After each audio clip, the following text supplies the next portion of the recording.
.NET 6 with Onion architecture, data access with Entity Framework and SQL Server. You are programming with Palermo. You deliver software. You need to move fast, deliver quality, and run your software with confidence. Stay tuned for timeless solutions, simple methods, and topics that will propel you forward. And now your host, lifelong programmer, author, teacher, coach, Christian, and charismatic speaker, Jeffrey Palermo. Welcome back to Programming with Palermo. I'm Jeffrey Palermo, and today we are going to progress our application a lot with this Onion architecture sample with .NET 6. Up until now, we haven't had any database, no data access, no integration tests. It's been pretty darn simple, but we're going to carry it forward. We're going to introduce Entity Framework. We're going to introduce SQL Server Automatic Database Migration, which is creating our database from scratch. We're going to integrate all that into the automated build. We're going to use our integration test to create our first one, which is we're going to test drive our first reason to save something to the database, read it back. We're going to have our first aggregate root in our domain model, which is our church bulletin object. And we're going to test drive that all the way through. I'm going to show you all of the tooling that master programmers use in order to have a short inner loop. It is a lot. Again, I invite you to fast forward through any parts that you consider slow or you've already got it. No big deal. But I'm showing you absolutely everything that I do. We're gonna dive in, and at the end we are going to have a automated build, an integration build for our team that is enhanced with running an integration test suite that automatically creates a server level database schema and is passing data back and forth to the database. So let's get into it. Okay, so part 3, we're going to be doing data access with Entity Framework and SQL Server. And so let's start planning what we're going to do here. And we're going to do every bit as fast or as slow as it goes. Just a quick review here. We are looking at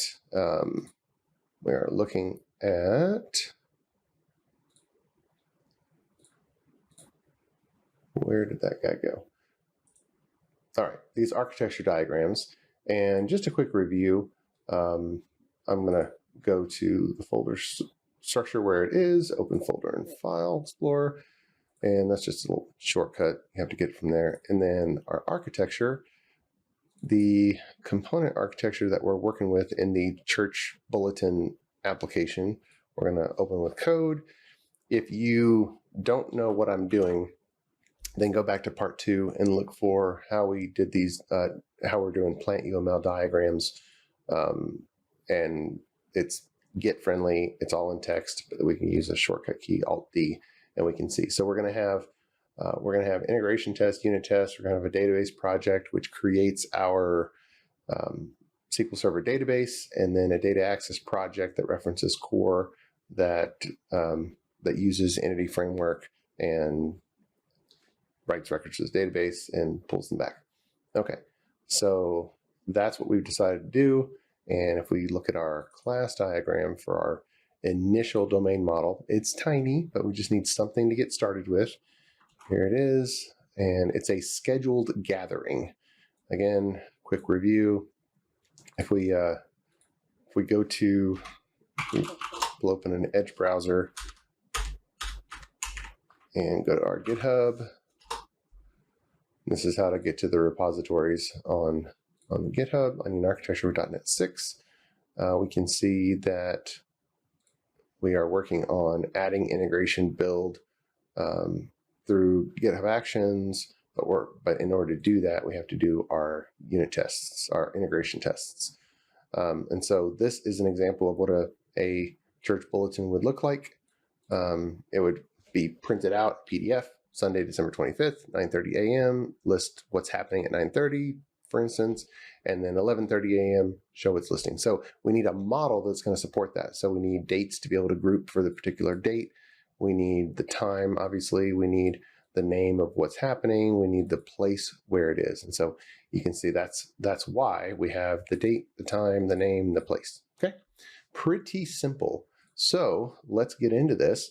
And the first thing that we need to do is create our integration test, because we're going to be testing that we can read and write data to a place that is not in memory. This is not a unit test. This is our first integration test because we're calling out of memory.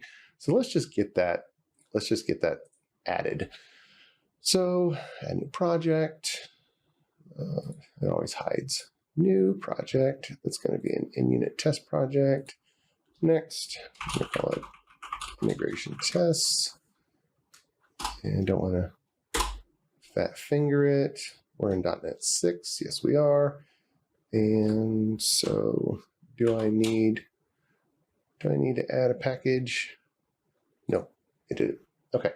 All right. So we have our test there, and we're going to create our first, I don't know, technically, just in case you're a long-time in-unit user, we used to have to do this test fixture, but I think it's all implicit now.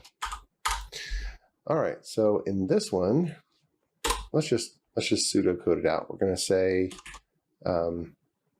we want to be able to get all church bulletin. All right, that's basically it. But there's a few things that we need to do first. We need to think about it. So let's do that, and let's go to the whiteboard. Okay, so we've got our whiteboard.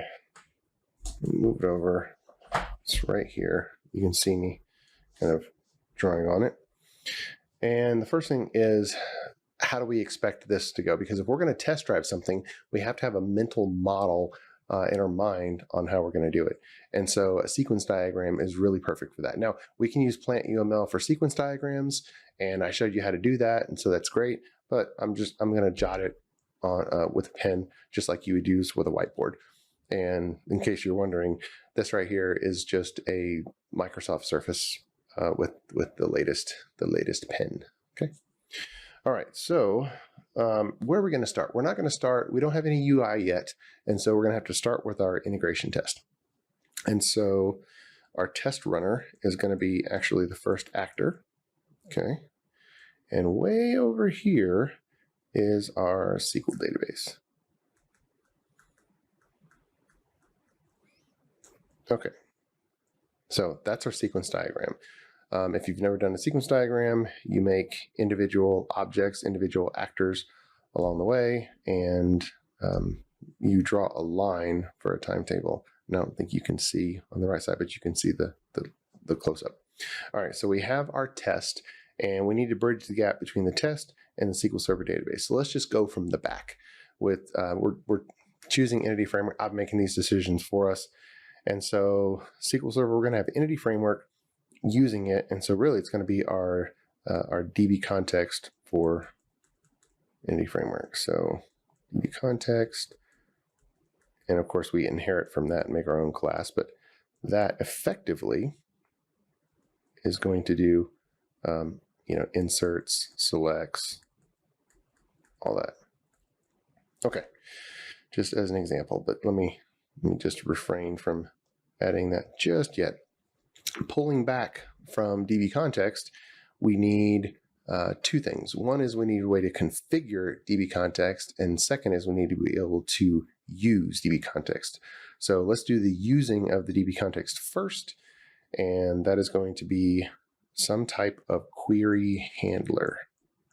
All right, so let's just use a get all church bulletin. So we need I don't know, get church bulletin handler. I like to use Pascal case abbreviations. All right, and getting the handler, I think our test can probably just call the handler directly, but we need to pass in a get church bulletin query. Actually, what I think I'm going to do is I'm going to say get all. That's going to be our first one. All right, so here's the sequence diagram. So our test is going to just create that. So ctor, which is for constructor. Then we're going to pass it into the handler, and we're going to create an abstraction. We're going to use CQRS kind of style where everything in the application is either a command or a query or an event. So in this case, it's a query. And these types of message objects, which are data transfer objects, but they represent something that needs to be done. We're going to use a pretty common pattern these days where we just call them handler, pretty common nomenclature now. So a handler passing in GACBQ, there we go, which stands for Get All Church Bulletin Query. And the handler is going to use the DB context and is going to do a link query and whatever the syntax ends up being, maybe a find method, whatever happens to be. And then under the covers, entity framework is going to end up issuing a select statement of some type to the database. And the database is going to return back records to, a row set to entity framework. Entity framework is going to populate a whole bunch of church bulletins. I know it's innumerable, but I like the array syntax. And our handler is going to get all of those and just pass it right back. So church bulletin. And pass it back here. And of course, our test is going to assert that everything was good. Now, obviously, in our test, we're going to have to populate the database with some data so that it can be pulled back. Okay, so that is that flow. Let me just continue these down because we need to configure. We need to configure entity framework. And so how we're going to configure entity framework is with our DB context and with some initialization of some mapping. So the test really wouldn't use any of these, but go straight here and initialize. And that's about it. Okay, so that's a sequence diagram. Now, in order for the development to happen, we need to break this down into tasks. So we have the DB context, we have the mapping, we have the handler, we have the query. Let's kind of do a fresh whiteboard here, or at least push it up, and let's break down the individual things that we need to do in order to have a test which is going back and forth to our SQL Server database. All right, so first of all, we don't even have a database right now. So that's going to be something. So we need to be DB creation, and it needs to be done in the build script. Okay. Next, we don't have a DB context, so we need the entity framework configuration. Forgive my handwriting. Entity framework setup, and we need our first mapping. Okay. Then, if we're going to have a mapping, we need an integration test just for the mapping, even before we do a query handler. Okay, you always want to test outside in. You want to test smaller to larger. And of course, then we need an integration test for the handler, for the query handler.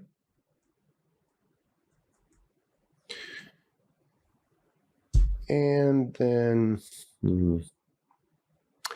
if we're going to have repeatable integration tests, we need a way to set up data in the database. So I'll just put a note. Set up data, some in our test.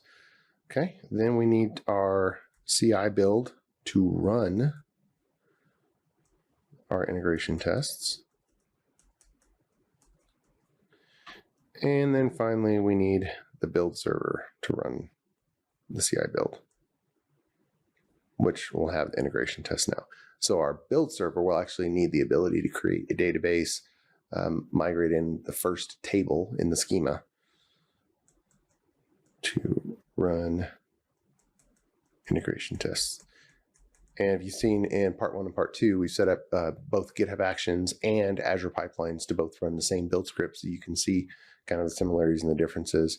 because there's not much magic in a build server. The magic is in the build script that you've created for your particular application. Okay, so these are our tasks. We can resort back to them. So let me move this off to the side and let's get cracking. The first thing we're going to do is our database creation in the build script. Okay, pull the keyboard back and let's get back over to the code. All right, so let's create a database. The first thing is a database project. For database migrations, we always want a database project, and we're going to be using a database migration tool called AliSQL. I've used it for years. I've been a committer, and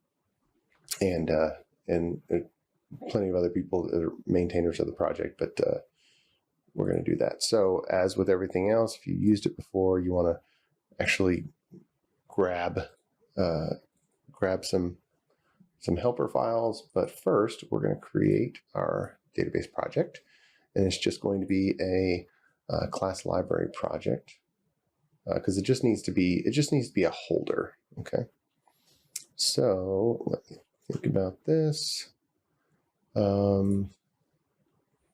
Actually, database project, there's some advantages to doing a console app if you need to do an exe. So we're going to do a console app called database, not a SQL server. Oh, that's not the name. By the way, I'm doing every bit of this raw. It's up to you to fast forward through some things, but part of programming with Palermo is seeing somebody who started programming in 1995. My first programming job for money was in 1997, and I've been coding ever since and working with software ever since. And so a lot of experience, but I don't remember every API, and there's so many things. I'm constantly learning new stuff just like everybody. But let's just go through this, and you're going to watch me. You're going to program with Palermo. So database, top level statements, it's good. Cannot create. Oh, I was practicing a little bit before this, and so I think I created it already. Let me remove it. Where's that? Open folder. Here we go. Okay, and integration test. Let's delete both of these. Let me look at my path. Yep, there we go. Integration test as well. We haven't created that yet. Okay, so let's add our new project. It's going to be a console app. Database. Here we go. Okay, so hello world. We don't need anything like that, but we do need, I'm going to copy and paste in just a scripts directory. So I'm going to paste, and I'm literally copying and paste it from Windows Explorer. You can see there on a different screen. So this is what I pasted in, and this is basically a simple AliSQL setup where you have update scripts every time scripts create scripts. If you're starting from scratch, you don't use create, and this goes the same with dbup. If you're starting with an existing database that has a lot of history, then you'll script out the existing database and put those scripts, if it's one script or multiple scripts, in the create so that it creates it every time, and then use update from there on out. And every time, if you want a script run every single time you migrate anything, maybe to apply user permissions or something, then you would do that. And test data is if you have scripts that actually push data into the database, SQL files. The magic of this is that these are SQL files. I know Entity Framework has some C# based migrations, but all right, so we have our first script. Now we're going to create this add scheduled gathering script, and it's going to look like this. But you know what? For now, I'm going to get rid of it. And our first script just is a nothing script, just to show that it's there. All right, so the usage of this will go after we have our first script. So the first thing that we need to do is we need to add a NuGet package, and we'll open up our package manager console, and we're going to install package AliSQL. that's there. And of course we can see that we've installed it with, oh, you know what? This happens to everybody. No, I don't want it in core. We are not putting it in core. Do you see what happened? I just didn't even look where that was going. All right, in our package manager console, we need it to be in database. Hit the up arrow, and let's go there. Okay. And of course, I'm going to open up Karnak for you so you can see the different shortcut keys that I'm doing. All right. All right, so now it's there, and we can see aliasql. That's good. All right, so now if we go to our build script, let's see what it takes to, nope, let's not do that yet. We need our first one. So we need to create, yeah, we are going to do the build script. Okay, so we need a way to run our database migrations tool. So let's do that. Let's do that. And of course, I'm going to copy over a little bit.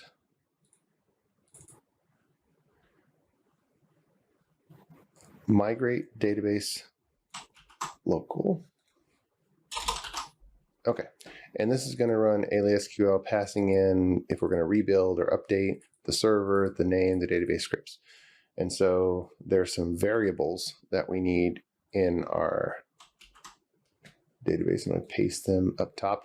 I always like keeping the variables at the top of the build script because you want a common build script across all your projects. Now, it's not going to be exactly the same, but if you look, there's nothing specific about the project in all of these PowerShell tasks. And these are just PowerShell tasks.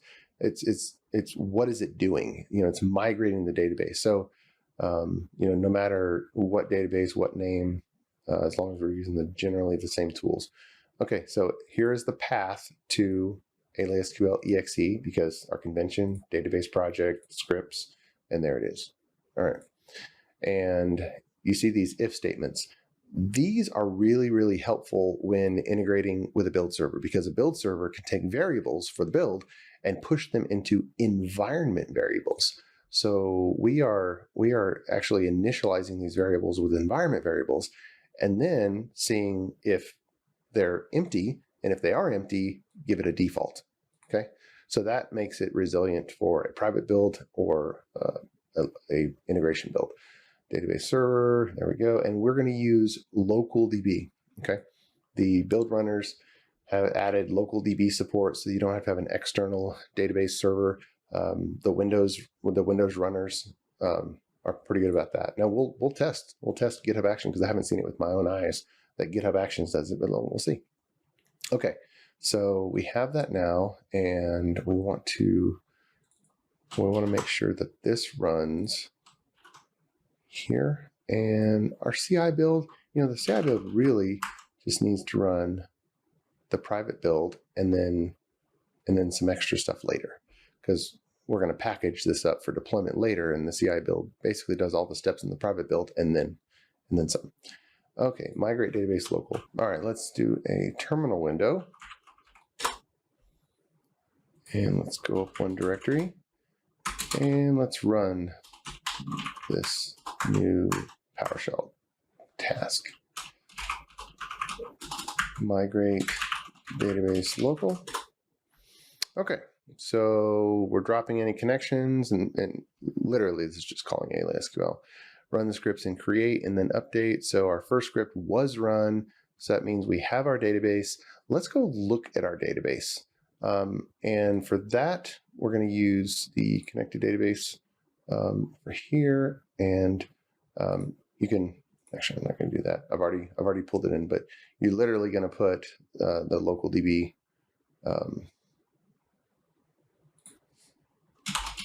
local DB / MSSQL local DB.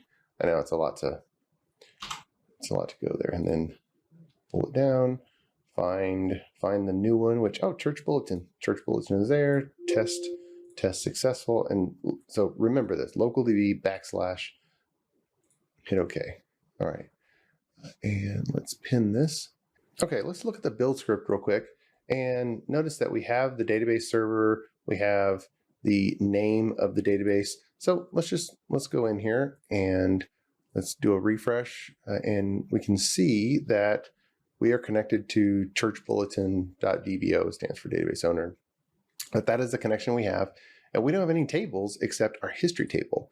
And so if we open the table data, we can see that we have one item here, and that just is the name of the script that we actually run, which is over here. Okay, didn't mean to open it up, but that effectively is what it is. So now we have a database. We don't have a reason to create a table just yet, but we have a database. Okay, so that's our first bit. We have the database creation in the build script. So let's go and run our build script. And for those of you with an eagle eye, I'm going to deleting integration tests. Yeah, put that back. And so we have our integration tests. We need our build script to go ahead and run those integration tests. And so let's just grab this, copy, and right after our database is created, we do that. Okay, so let's call build.bat, and let's run this and see how long it takes locally. I am using Visual Studio 2022 Preview Edition, so it's using all the previews, but I kind of been doing this pretty darn stable. So, all right, we have 11 and a half seconds, and that was pretty good. So it ran integration test there, and it ran the unit test there. So that's good. Okay. All right, let's do a commit. We always want to do a commit when we get to a particular item. So if we go back to our whiteboard, we see that the database creation and the build script was done. So let's go ahead and do our commit.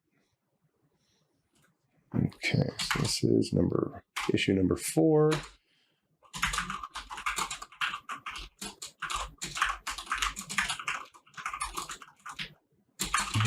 Build script, database creation. Okay, we're going to commit and push.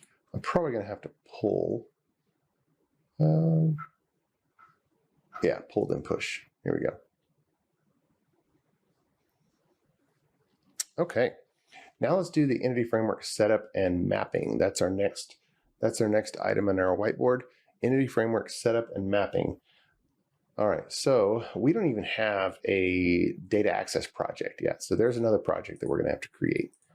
And let's go ahead and do that. Add new project, class library, a lot of class libraries, data access. Okay, long-term support, number 6. Okay, and I kind of already know what I'm going to be doing, but let's just navigate through here. Manage NuGet packages. Let's just navigate through all of these NuGet packages that are available for entity framework. Okay. Yeah, it's already suggesting. It's already suggesting which ones. Okay, so entity framework core, and you can see 438 million. You can see the most popular ones. It kind of guides you in that direction. So, but if we cancel out of this, we see that Microsoft has even put stars next to some of the ones that are used most often. So just from memory, I know that we need this one. And of course it has some dependencies there. Framework core has dependencies of these other guys. It's always good to just look at what the dependencies are. And so here we go. Let's install this one. And gonna accept all these. Let's go ahead and install Entity Framework Core. And let's add these. Okay. Control-Shift-B, see if it builds. Okay, very, very good. So now what we need to do is test drive a round trip of a church bulletin to SQL Server with an integration test. We always like to do that. So if I just modify this and say church bulletin, no, I'm not going to do it here. I'm going to do it from inside here. F2, use my refactoring tools, church bulletin mapping tester, and it's going to modify, if I do one more, rename file match type. There we go. All right, so let's see. Should map church bulletin. Oh, enter there. All right, so that's what we're going to do. So let's put out the structure of this test. All right, instead of just asserting pass, effectively we are going to let's just say new church bulletin, and of course there's no church bulletin there, and so we got to create it. ReSharper doesn't know where to put it, but I do. It's in core. We're gonna create namespaces later, except for the ones that you can kind of predict. So alt insert new folder, and we're just gonna say model, and we're gonna create a class church bulletin, and we're just gonna create the properties that we've already identified. So with ID, string name, okay, and string place, and then date time,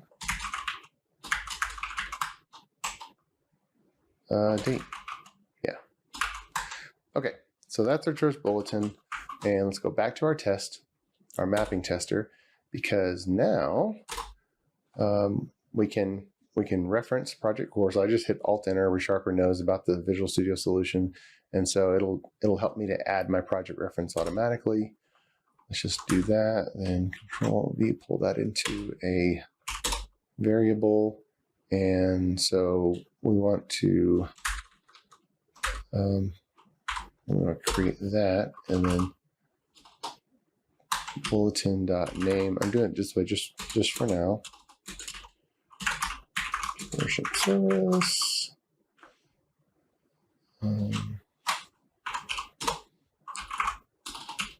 Bulletin.place.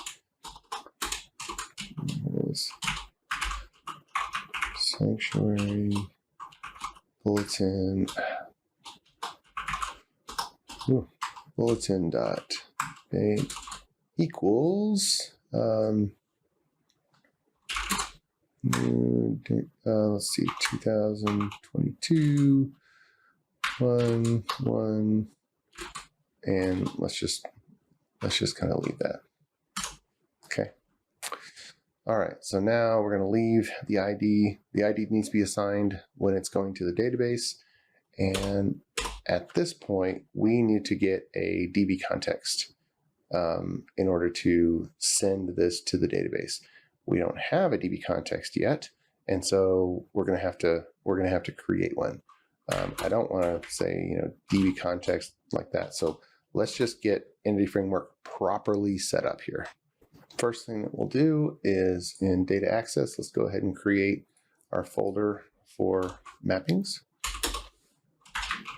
Create a folder for mappings, and then we're going to create our DB context class. It's always good to override from DB context, and so an original name really doesn't matter. So let me just say data context, and we're going to come up here and inherit from DB context from Entity Framework.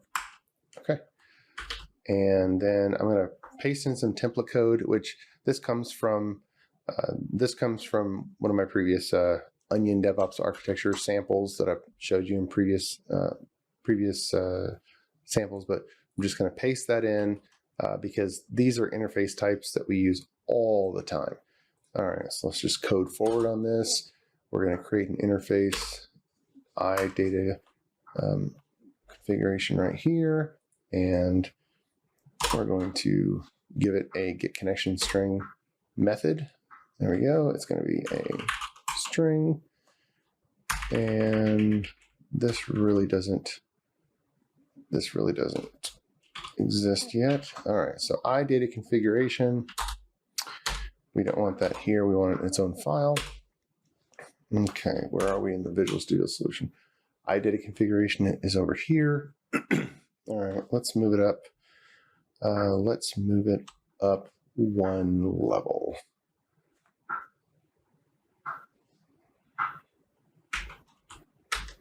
Okay, so let's put it here.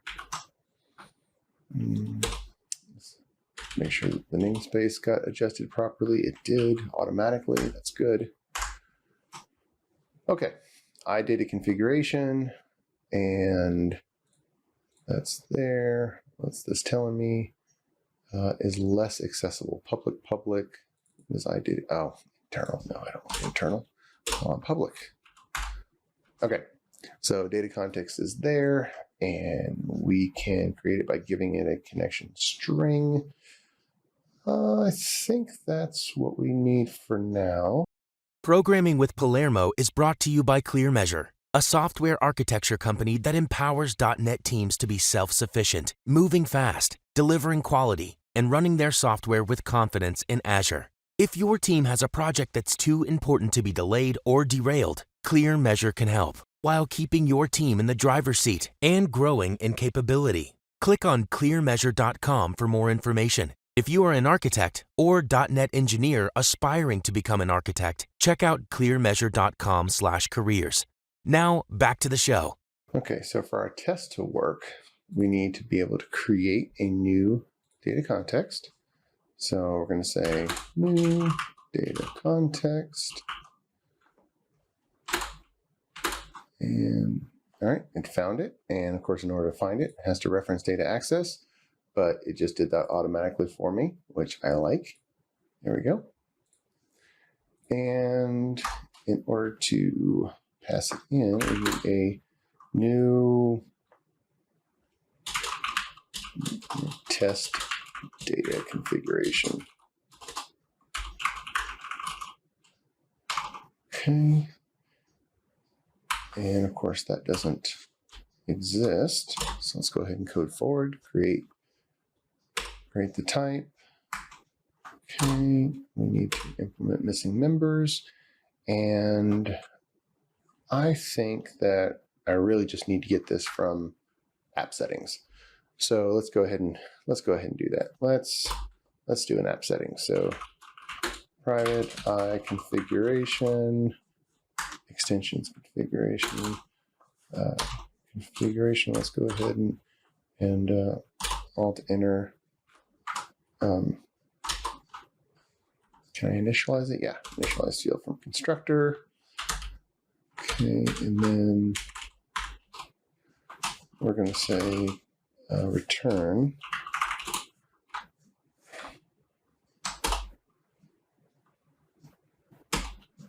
Oops. Say configuration dot get connection string SQL. No, I don't want that. SQL connection string. Okay, and so now we have the ability to do that. I think that's probably all we need here. So let's go up to the class name. Let's move it over into its own class. Where did it put it? Put it at the top level integration test, which is great. But now we need our app settings file. So let's go ahead and add a new app settings to integration tests. So let's add a new item. And there's so many items here. Do we have app settings? It's not like there's anything magical about that, but I'm wondering if it's not a application configuration file or a settings file. App settings.json. Oh, config. You know, it doesn't look like there's even an app settings in here, which is odd. So we just need to create a new file. We're going to have to rename it. But I do run into that from time to time. So app settings.json. Get rid of that. Yes, I want to change the extension. And actually, this is not valid. This is going to be a JSON. This is going to be a JSON file. And so for our connection strings section, it's going to be that. But let me close this out and reopen, because Visual Studio opens it in a particular editor. App settings.json. Wonder what. Oh, it's still looking at it as an XML document. So let's look at properties to see if it's. Well, don't know why it would look at it unless it's just. Oh, I wonder if it is correct. XML document. That's odd. It still remembers it as an XML document. But anyway, our connection string is going to be localDB // which is a JSON escape character. Database equals, let's change this to church bulletin. Okay, and integrated security true.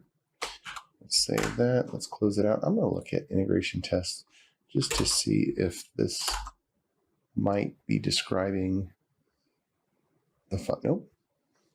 Okay. I'm sure Visual Studio will catch up. I'm just going to compile this to see if we are still compiling. No, app settings.json. And then there's no argument. Okay. So test data configuration. Let's go into here. Okay, this needs an instance of iConfiguration. I don't want this sample or this episode to grow too much. So I'm actually going to simplify this, and we're just going to pass it back here. And because this is just going to expand the episode a little bit too much. Okay. So let's just return this guy. Like that. And of course, we don't need the escape characters.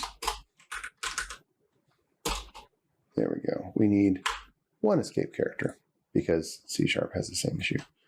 Okay, so we have that. Now we have a new data context. Let's extract it to a variable. And then what we can do is we can say context.add bulletin. And then at that point, that's all we need to do for save changes. Okay, let's do this part of the test, and let's just say start.pass. We need to get to this point.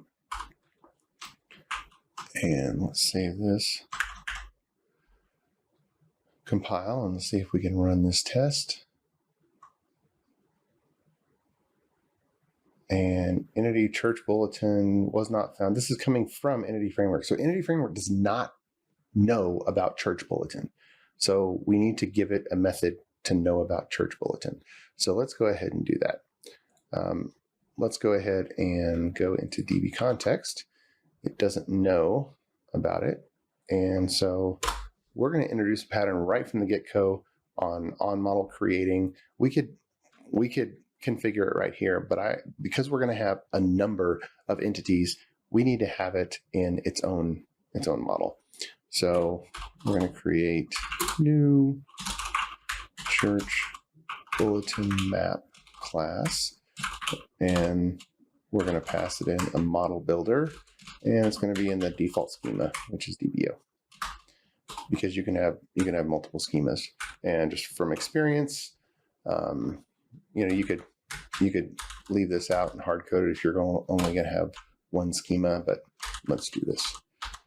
All right, so we're going to create a type, and let's go ahead and move it on out to its own class. and it's inside mappings, which is good.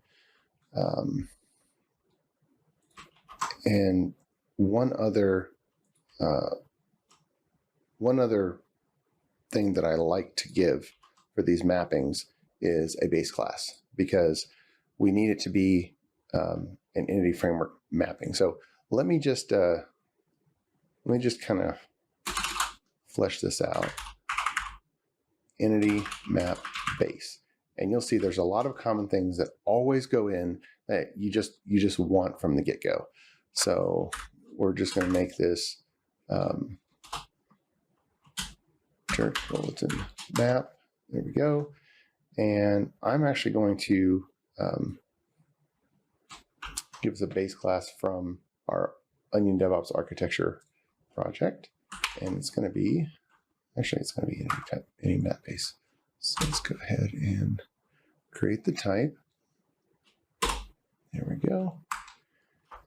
And it's actually going to be this right here. Okay. And so let me just add some reference. Actually, let me move it over to its own file first. Okay, moving it over. It doesn't compile yet. We'll see if ReSharper knows what to do. Oh, it did. All right, so that's that. And I have a really simple interface that I like to create that all it does is it mandates the map class, or yeah, the map method. So void map model builder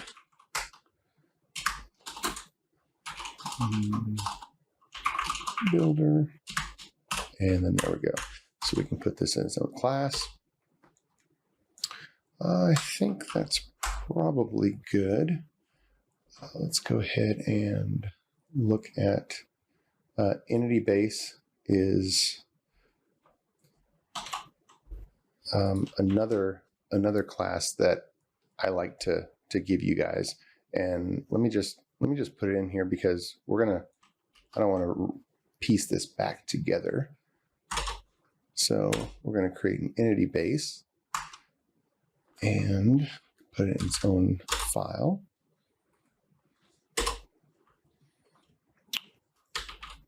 Okay. And I'm just pasting this code in. All right, entity base is going to be equatable, and it's going to be generic. This gives us a lot of goodness. It gives us our GUID ID, so we don't have to have it everywhere. It gives us an equals method. It overrides the toString method to put the ID in there so that we can see objects. It gives us another form of equals. It gives us get hash code.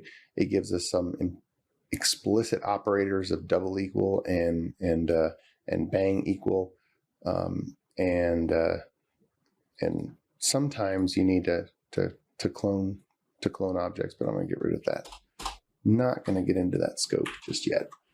Okay, so every object that we're going to save to a database that has an identifier, we're going to say we're using GUIDs throughout, and so every entity is going to inherit from this class, and all of these operators and equals, all this stuff you need in every entity, but it doesn't make sense for you to have this code everywhere. So we extract it into a base class. That's basically what this does. If you don't understand why you need this, it's all about the C# language and operators and how entities that are persisted to a database and pulled back, you just end up needing these sooner rather than later. Okay, so we're here, and what is it complaining about?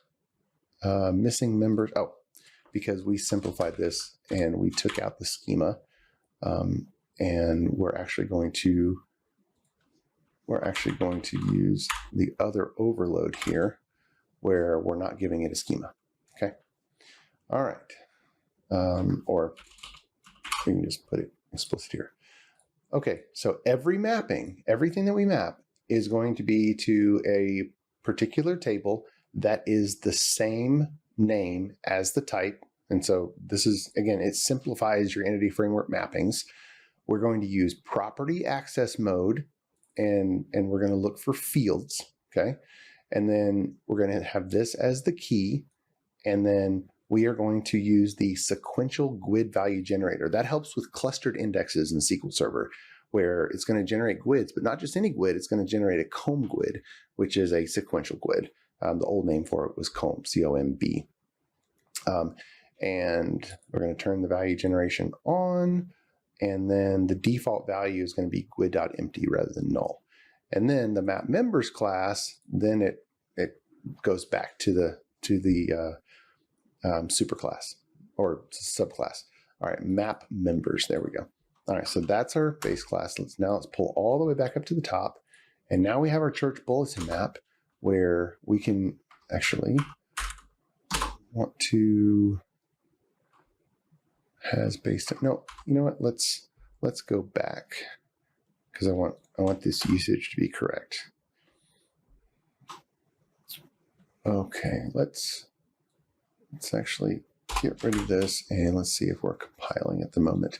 App settings I'm not going to mess with Visual Studio right now on app settings. So let's do a build, see what we can do here. Map. Okay, we don't have class there. Okay, it succeeded. Great. So now I have church bulletin map. We are going to say entity map base, and it's going to be of church bulletin, not church bulletin map, but of the entity. And so we're going to reference project core. This is the first time we're doing it, and church bulletin is there. Okay, so now at this point, it's giving me an error somewhere. The type must be convertible to church bulletin.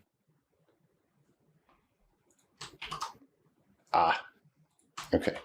To get it to compile, we need this to be an entity base. All right, which means that entity base needs to go in core. Okay, you see how it's in mappings? It actually needs to be in core because it is part of the actual model. Okay, so entity base, we're going to correct the namespace right there, move it to core model. There we go. Save. Okay, and fix that. Yeah, we're going to save it. Entity base of type church bulletin. Save that, and now ID is not necessary. Implement. Oh, it is, but we're overriding it. That's what we're doing. Okay, so now we're going to implement missing members, and we're going to go forward with our map. Okay, so if we give it these guys, we're going to say, you know what? We're actually going to leave it as it is, because at this point, Entity Framework knows about the class, and we should get a different error message in our test. The entity type church bulletin was not found. Oh, one more thing. One more thing for Entity Framework. We want to actually call map, and we want to pass in the model builder. Okay, and now let's test drive and step forward, see if we get a different error message. Running, different error message. An error occurred while saving the entity change. Okay, invalid name dbo.churchbulletin. At this point, it's really important for you to be able to see things going with your own eyes back and forth to the database. And so I like to use SQL Server Profiler. And it's a downloadable tool. It's really old, but it's probably over 20 years old now. So LocalDB, MS SQL LocalDB, we're going to connect. I like to use the tuning template because it's just the simplest, and the text data. Let me save this over to the right, and we're actually going to run this test again. Okay, it's running, and we're going to get the same error, but we will be able to see what the computer is doing to SQL Server. And we can see that there's always extra commands going, but SQL Server Entity Framework specifically tried to execute insert into church bulletin values such and such, and worship service sanctuary. So our Entity Framework mapping is working, but the database table doesn't exist in the database. So let's go and tackle that next. We need the database table. And just a quick review, our data context just created the church bulletin map. If I go into this guy, Control B, we are actually, not into the map, we are effectively just inheriting from this guy, which automatically tells Entity Framework all about it. It just doesn't have any extra properties, as we'll see. So let's go ahead and come back to our database migrations in our database project, and we're going to create this first table. And so if I go to tables and I just add new table, and I'm showing you the tooling that is very easy to use. Now you could use Redgate SQL Compare, you could use SQL Server Management Studio, but this is going to be a unique identifier. Unique identifier, don't allow nulls, and then the next is going to be name, invarchar, don't allow nulls, and then place, invarchar. I'm going to allow nulls just for now, and then date, and I'm going to use the date time too. And we're going to allow nulls just because I know that we don't have those yet. And so I can update the database directly. Yeah, let's go ahead and do that just to make sure that it'll be happy. No, I'm not going to do it that way. All right, let's go ahead and save. And of course, it doesn't go to the same place. So I have to go to my source, database, scripts, update, first script. No, it's going to be number 2. And this is a team convention because it runs in an alphabetical order. You want to number them. Okay, so add church bulletin table. All right, so we have that guy over here. So let's come back to PowerShell and remember build in the right place. Yeah. Okay. Build.ps1 migrate database local. Okay, so number 1, number 2, we have 2. If we come back over here and do a refresh, now we have well, look at the table. We have to change the name of the table. Church bulletin. Let's go ahead and save it. And this is the developer loop here. We're creating our database all over again. And if we do a refresh, now we have refresh at this level. We have a church bulletin, and there we go. Okay. So, oh, and by the way, if I were to delete and run it again, it can do it. And of course, we have it to save to source control. If I open up SQL Data Profiler, it has been busy. It has been capturing everything that's been going on. And so as we've been creating things in the database, actually, let's do that clean one more time. Let's create this. And it's super fast. So if we should scroll down, we can see there's a whole lot of stuff, but at the very end, we're going to insert a new row into, oh, we have to pause because it's still listening and the database engines never slow down. Sometimes it is so noisy. Okay, select principal. Sometimes you have to filter down. Let me do it one more time. We're going to stop this. We're going to hit play. Then we are going to run it, and then we're going to hit pause. Okay. So now we have everything that it did. Create table church bulletin. Okay. So we saw that it ran that. Okay. Now let me just go ahead and run it. Oh, by the way, sometimes in filtering, I will filter out and not let master, because the master database, things are constantly going, and I'll only look for church bulletin. Okay, so now we have that. Let's go back to our test. Control E back to our mapping tester, and let's see what happens now. Oops. Here we go, running. There we go. Now, let's refresh this. Let's show data. We have one thing there. All right.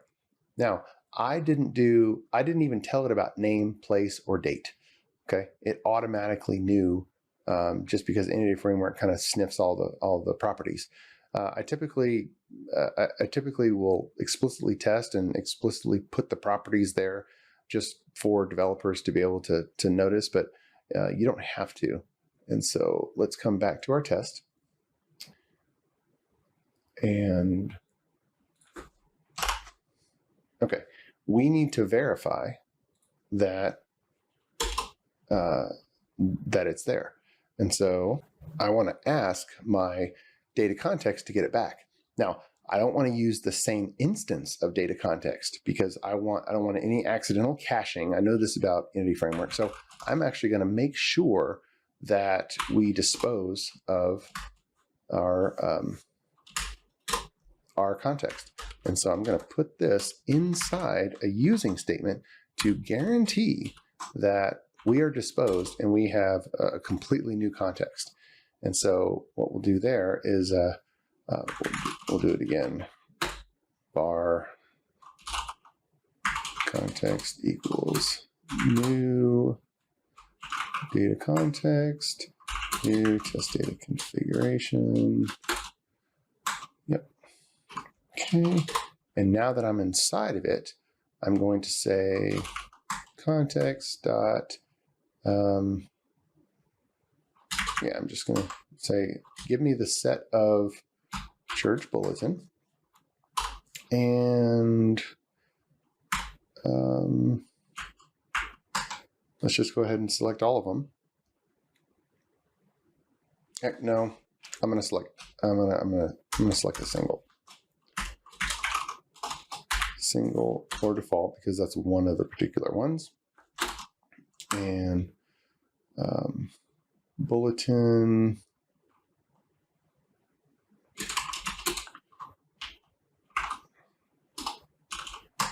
Bulletin equals, no, B equals bulletin. Okay, now I could have said b.id equals bulletin.id, but that's one of the benefits of using the base class is that we have double equal operators. Okay, and I'm just gonna put this here where we need to pull this into another object. So church bulletin, this is just a convention I've used for a long time.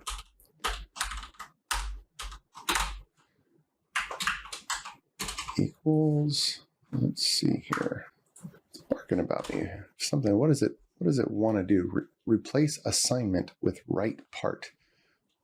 I actually don't know what that means. No, I don't want to replace assignment. Bulletin is not here. Well, change to church bulletin. Oh, because it could be null. Yeah. Okay. All right. Let's do some asserts. So rehydrated ID. It should be, we don't have our asserts library yet. I really like to use the shouldly library. So let's come in here and let's, just like in the unit tests, let's manage NuGet packages, and let's put in shouldly. Okay, install, accept. Okay, should be, and it should be bulletin.id. Okay, also the rehydrated entity should be bulletin. Okay, and what else? Let's see, the name should be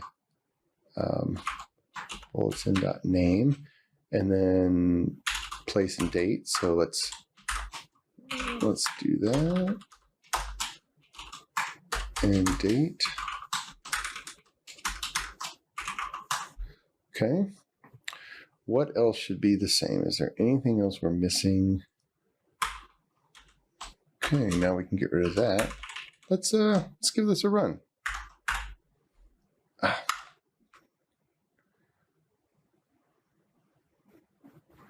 Red, green refactor.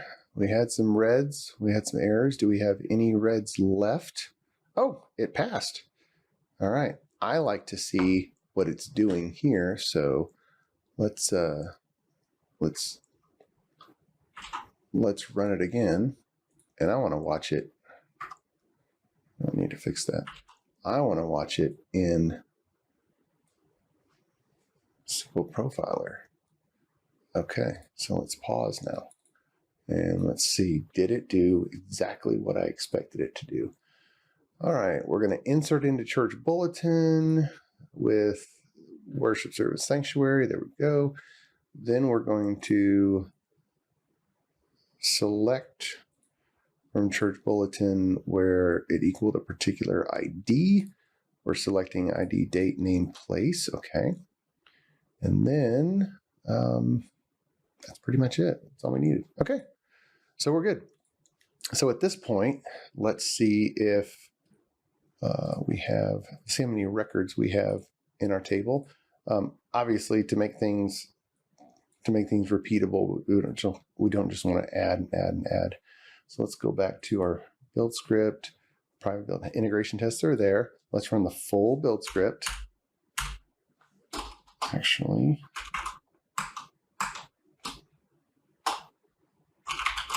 private build. Let's run it. By the way, if you leave this going, it will slow down your computer if you're running a lot of tests with a lot of database queries. Okay, all right, it passed. Let's come back to our data and do a refresh. And we only have one because we recreated the database, new table, and then we ran a test. All right, so that is a lot for today. And let's declare success.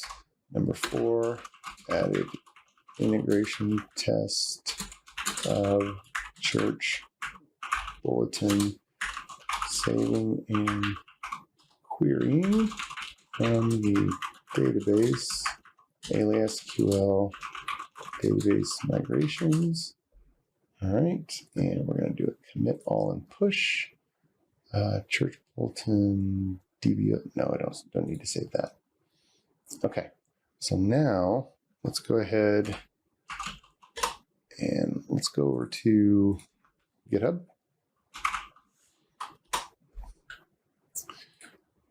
And inside the actions for this, okay, we're running it, but I think the workflow file, I don't think we're running an integration test. We're just running, oh, yes, we are. Yes, we are, because the private build does run integration tests. So we don't have anything that we're not packaging for release. So this will be just fine for now. Let's go ahead and go over to our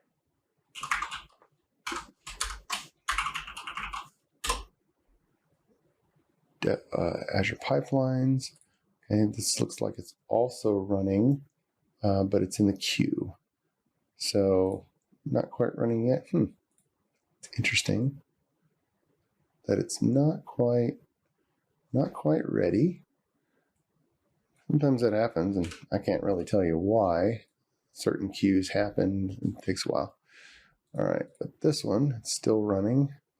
49 seconds. Of course, it took 2 minutes before, whereas Azure Pipelines took, 1 minute and 14 seconds in our previous episode when we were running this. So let's see. Now, we did introduce local DB.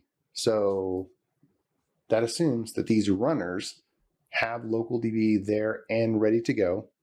And if they don't have them ready to go, then we would need to give them a little push.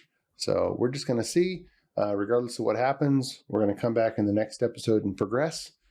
And we'll see if it runs right out of the box on GitHub Actions and Azure Pipelines, one or both. Okay. A few warnings. Looks like we have a little bit of cleanup to do in the code. All right, still restoring on this side. Rebuilding, running the script. Oh, okay. Did it work? Oh, yes. Okay. Local DB is on the GitHub Actions Windows runners. We didn't have to do anything extra. And I have the SQL Server database engine running. And did it run the script? Yep. It ran the integration test as well. Yes, it did. Okay. And this time GitHub was quicker because we were waiting on a host over here. 2 minutes and 17 seconds for GitHub. And looks like Azure Pipelines also has local DB. We're finishing out. Let's see what the final time is going to be for this. Finishing the job. Let's go back here. 1 minute, 42 seconds. Okay, so we were just waiting for a host on Azure Pipelines, but it's still by about 30 seconds beat GitHub Actions, but GitHub Actions won because GitHub Actions actually had a better queuing system for this particular one. Okay, so that is all for today. We'll leave it there.